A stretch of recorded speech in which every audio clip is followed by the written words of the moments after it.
Good morning, class 7th. So, students, we are on chapter number 3, Earth Changing Earth, and we have done in this chapter that there are two types of forces which are responsible for the changes in our Earth.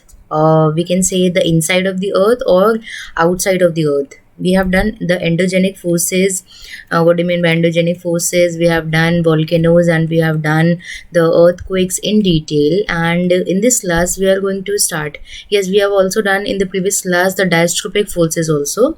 That force which acts over a long time period. Now, in this class, we are going to start a new topic which is exogenic forces. So, endogenic में हम endogenic और exogenic दो ही तरीके की forces होती हैं, जिसमें हम लोगों ने एंडोजेनिक पूरी तरीके से देख ली है, कवर अप कर लिया है. अब हम एक्सोजेनिक फोर्सेस देखेंगे. तो सबसे पहले हम देखते हैं कि ये होता क्या है. तो उससे पहले आपकी बुक के अंदर एक इंट्रोडक्टरी पोर्शन दिया गया है आपकी यहाँ पर फर्स्ट पैराग्राफ के अंदर. Let me read that portion. We all love to enjoy the beautiful nature wonders, the varying landforms of the earth surface, but do you know that the different landform of the earth are made or broken down and remade. हमें mountains देखने में अच्छे लगते हैं, valleys देखने में अच्छी लगती हैं, रैपिड्स, वाटरफॉल्स देखने में अच्छे लगते हैं, पर क्या हमें पता है कि ये जो लैंडफॉर्म्स हैं वो बने कैसे हैं. The landscape is exposed two forces of nature. Nature ने बनाए हैं. नेचर ने इरोजन और डिपोजिशन के नेचर के इरोजन डिपोजिशन के ये परिणाम है. इट इज बीइंग कंटिन्यूसली वोन down by the external forces. Now ये सारी जो प्रोसेसेस हुई है ना वो बाहर हुई है, लैंड सरफेस के बाहर, और जितने भी काम होंगे वो एक्सोजेनिक फोर्सेस में काउंट किए जाएंगे. So all these forces continuously worn down by external forces known as exogenic forces. Now exogenic forces में होता क्या है? The two processes that continuously wear down the rock.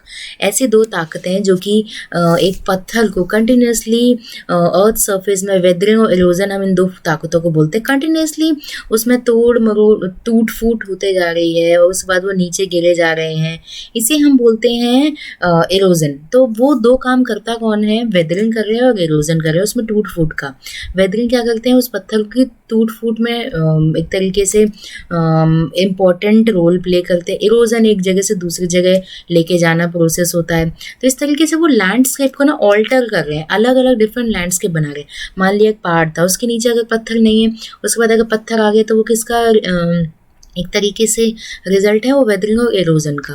तो क्या वो पानी आ रहा है, जो पत्थर है उसकी पकड़ ढीली होती जा रही है, फिर जो छोटे छोटे पत्थर है वो नीचे टूट फूट के गिर गए, तो क्या हो गया? इस पत्थर का इरोजन हो गया, नीचे जाके इन छोटे छोटे पत्थरों में इनका डिपोजिशन हो गया. इरोजन का मतलब टूट फूट का गिरना और डिपोजिशन का मतलब जमाव होता है. ना वेदरिंग का मतलब क्या होता है? Weathering is the breaking of the rock of the earth surface they are mainly cause by elements of weather. Temperature बढ़ रहा है, फ्रॉस्टिंग हो रही है, केमिकल चेंजेस हो रहे हैं किसी के अंदर, किसी सब्सटेंस के अंदर, तो उसमें टूट फूट हो रही है, तो उसे हम वेदरिंग बोलते हैं. इरोजन का मतलब क्या है? Erosion is the wearing down. किसी भी चीज़ को टूटने के बाद वो नीचे लाई जाती है, एक जगह से दूसरी जगह कैरी फॉरवर्ड की जाती है. Carrying away of the rocks by action of running water. पानी उसको एक जगह से दूसरी जगह लेके जा रहा है, ग्लेशियर लेके जा रहे हैं, सी वेव्स लेके जा रहे हैं, विंड लेके जा रही है, इसे हम इरोजन बोलते हैं. टूट फूट के गिरना, नीचे गिर गए, वेदर की वजह से उसे वेदरिंग बोलेंगे. और उसको उड़ा के लेके जाना या फिर उसको पानी के जरिए बहा के लेके जाना, उसे हम इरोजन बोलते हैं. जहाँ जाके वो डिपॉजिट हो गई उसे हम डिपोजिशन बोलेंगे. सो नदियों के काम होते हैं, हर एक एक्शंस के काम होते हैं. The included material are transported and ultimately deposited by these agents of erosion. Agent मतलब जो काम कर रहे हैं. यहाँ पर कौन काम कर रहा है? ग्लेशियर, रनिंग वाटर, सी वेव और विंड काम कर रही है. सारे एंटायर प्रोसेस में अलग अलग तरीके के हमारे डिफरेंट लैंडफॉर्म्स बनाने के लिए. तो हमारी बुक के अंदर कुछ लैंडफॉर्म्स हैं, जैसे वर्क ऑफ रिवर की वजह से किस किस तरीके के लैंडफॉर्म्स बनते हैं. वर्क ऑफ आइस की वजह से, सी वेव्स और विंड की वजह से किस तरीके के लैंड फॉर्मेशंस बन रहे हैं. ये 4 मेजर पॉइंट्स हैं जो कि हम हमारी इस क्लास के अंदर कवर अप करेंगे. तो सबसे पहले देखते हैं रिवर की वजह से कैसे कैसे लैंड फॉर्म की फॉर्मेशन होती है. तो सबसे पहले देखते हैं रिवर क्या करती है. अब उससे पहले ना आप ये देख लीजिए कि हर एक जो पोर्शन है, अगर मैं यहाँ पे बात करूँ तो 1 मिनट के लिए मैं इस पेज का एक कॉपी बना के आपको एक चीज़ को एक्सप्लेन करना चाहूँगी. आप एक बार इस पोर्शन की तरफ ध्यान दीजिएगा. एक शेप जो होती है उसको देने के लिए किसी न किसी फैक्टर का रिस्पॉन्सिबल होना ज़रूरी है।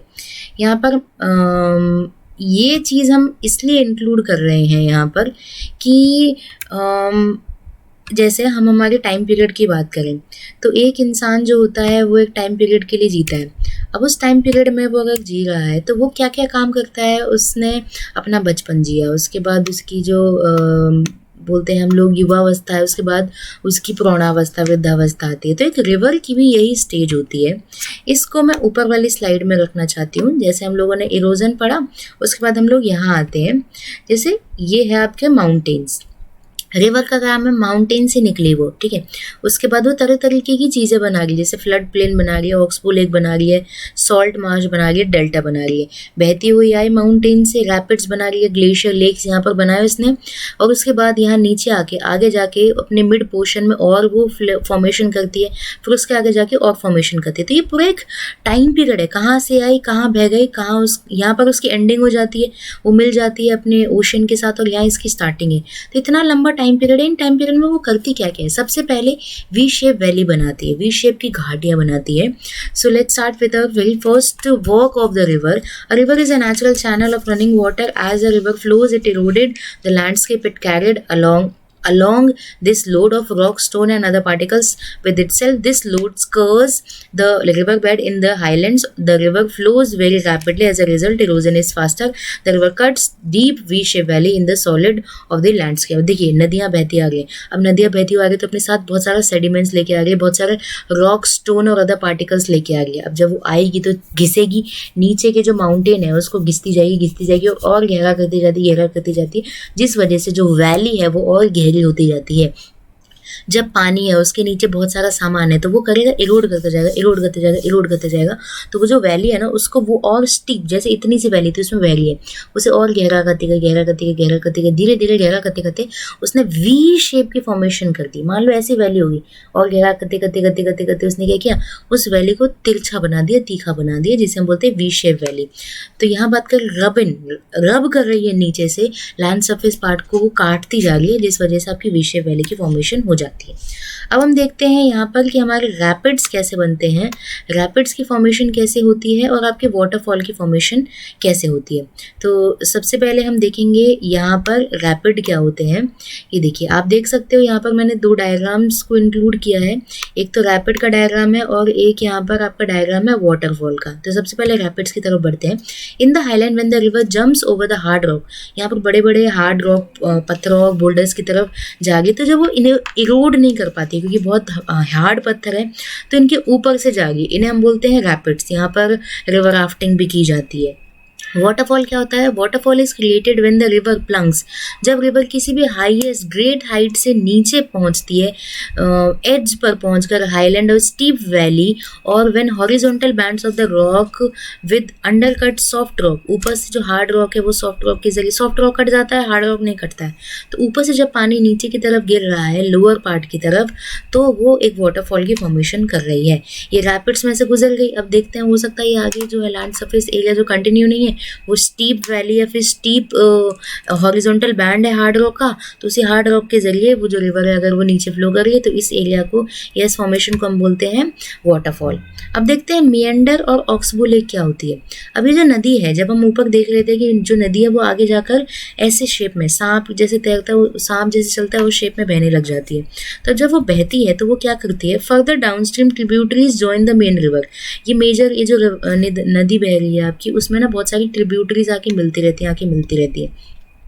अब क्या हुआ, इसकी वॉल्यूम बढ़ता जाता है। जैसे पतली सी रिवर थी, उसमें 2-3 नदी और आके मिली, तो ये पतली सी नदी जो है वो बड़ी होती जाएगी, इसका वॉल्यूम इंक्रीज होता जाएगा और वो धीरे धीरे स्लो करती जाएगी, तो वाइड वैलीज बनाती जाएगी।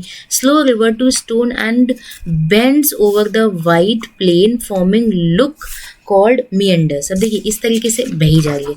जब इसमें बहुत सारा पानी आ गया और इसके आगे जो है एक तरीके से अगर हम बोले लूप बना रही है। देखिए मैं एक बार वापस से पढ़ती हूँ। Further downstream tributaries join the main river. जब नीचे आगे की तरफ जब रिवर बढ़ रही है तो ट्रिब्यूटरीज मेन रिवर को ज्वाइन कर रही है। ट्रिब्यूटरी मतलब सहायक नदी। एक बड़ी नदी में कोई नदी आके मिल जाती है तो वो नदी उसकी ट्रिब्यूटरी रिवर हो जाती है, तो उसका वॉल्यूम बढ़ गया। एक रिवर, ये जो नदी बह रही है उसका वॉल्यूम बढ़ गया, अब वो क्या करेगी, अलग अलग एरियाज में बहेगी डिफरेंट डिफरेंट शेप्स लेके। River flow slowly over the plains carving wide valleys, बड़ी बड़ी चौड़ी चौड़ी घाटियां बनाते हुए बहती है। To the slow river to stones and bends, और मुड़ती है ये over the wide plain forming look called meander. और इस तरीके से जब वो बहने लग जाती है तो इसे हम बोलते हैं ऑक्सबो लेक। अगर वो सांप के आकार में बहने लग जाएगी, अगर वो अपने एरिया को बहुत ज़्यादा बेंड करने लग जाती है तो इसे हम मियंडर शेप बोलते हैं। मियंडरिंग रिवर भी है, एक मियंडर रिवर जो बहुत ज़्यादा उसकी शेप अलग है, जो वो फॉर्मेशन करती है वो बहुत अलग करती है। अब मियंडर शेप की वजह से, इस मियंडरिंग रिवर की शेप की वजह से जब एक इरोजन और डिपोजिशन होता है, देखिए पहले हम पढ़ते हैं कंटिन्यूस इरोजन एंड डिपोजिशन, यहाँ पर आएगी ये जो लैंड सरफेस एरिया है ना उसको इसने कार्व कर दिया, ठीक है। अब आगे भाई यहाँ वाला लैंड सरफेस एरिया कार्व कर दिया, पहले पढ़ते हैं continuous erosion and deposition along opposite direction. यहाँ भाई तो इसके अपोजिट डायरेक्शन में इसने इरोजन डिपोजिशन किया, यहाँ से पानी लेके आई है तो यहाँ डिपोजिशन कर दिया, यहाँ से पानी लाई यहाँ डिपोजिशन कर दिया, तो कंटिन्यूसली इरोजन और डिपोजिशन कर रही है। तो लेके आती है लूप, लेके आती है लूप को ना बहुत पास ले आती है, जैसे ये बड़ा वाला लूप है और अगर बहुत पास वाला लूप है इन सभी लूप्स को पास ले आती है और ज्वाइन कर देती है। जब ये लूप ज्वाइन कर देती है, ये इसने लूप ज्वाइन कर दिया, अब क्या हुआ, इस लूप से ये नदी अलग बहने लग गई, ये सीधी बहने लगी और ये लूप क्या हो जाता है, अलग थलग हो जाता है इस मेजर रिवर की वजह से। तो जब ये लूप अलग हो गया तो इसे हम बोलते हैं ऑक्सबो लेक। ऑक्सबो लेक के शेप वाला या घोड़े की नाल वाली जो शेप हो जाती है, यहाँ पर इस तरीके की लेक की फॉर्मेशन को हम बोलते हैं ऑक्सबो लेक। मैं वापस से रिपीट करती हूँ, एक नदी थी उसमें जब और ट्रिब्यूटरीज आके मिल जाती है तो वो बहुत ज़्यादा वॉल्यूम क्रिएट करती है और आगे इरोजन और डिपोजिशन करते हुए बहती है। इरोजन डिपोजिशन किया है इसने, अपोजिट डायरेक्शन में इरोजन डिपोजिशन कर रही है। अब आगे जाके जब ये बहुत ज़्यादा टेढ़ी मेढ़ी होकर बहने लग जाती है तो ये क्या करती है, कभी कभी ये सारे के सारे लूप्स मिलने लग जाते हैं। इसने ये लूप बनाए, आगे लूप बनाए, आगे का जो लूप है वो मिल गया दूसरे वाले लूप से। अब जब ये लूप इरोजन और डिपोजिशन की वजह से अलग हो जाता है तो एक लेक की फॉर्मेशन होती है जिसे हम बोलते हैं oxbow lake. I hope you all have done with meander and oxbow lake. Now we are moving forward to another type of formation. Due to the increase in volume, sometimes the river overflow. अब जब क्या होता है, कभी कभी जब बहुत ज़्यादा इसमें पानी भर जाता है तो रिवर जो है वो ओवरफ्लो करने लग जाती है, फ्लड आने लग जाता है, सेडिमेंट जमा होने लग जाते हैं, सिल्ट और क्ले डिपॉजिट हो जाता है उसके किनारे पे।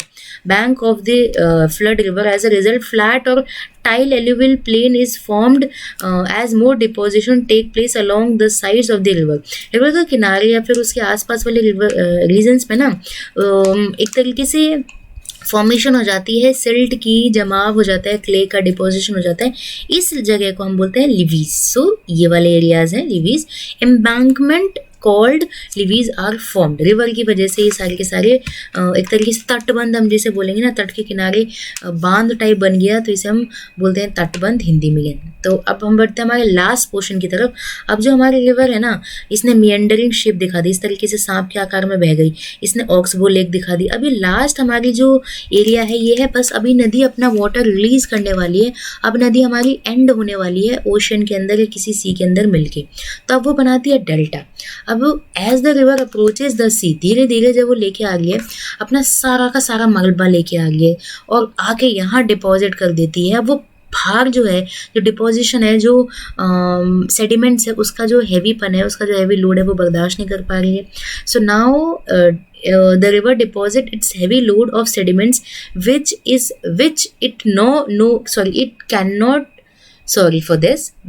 it can no more carry. The deposits cause the river to break up into distributaries और आके जमाव कर देती है और ये डिस्ट्रीब्यूटरीज में बट जाती है।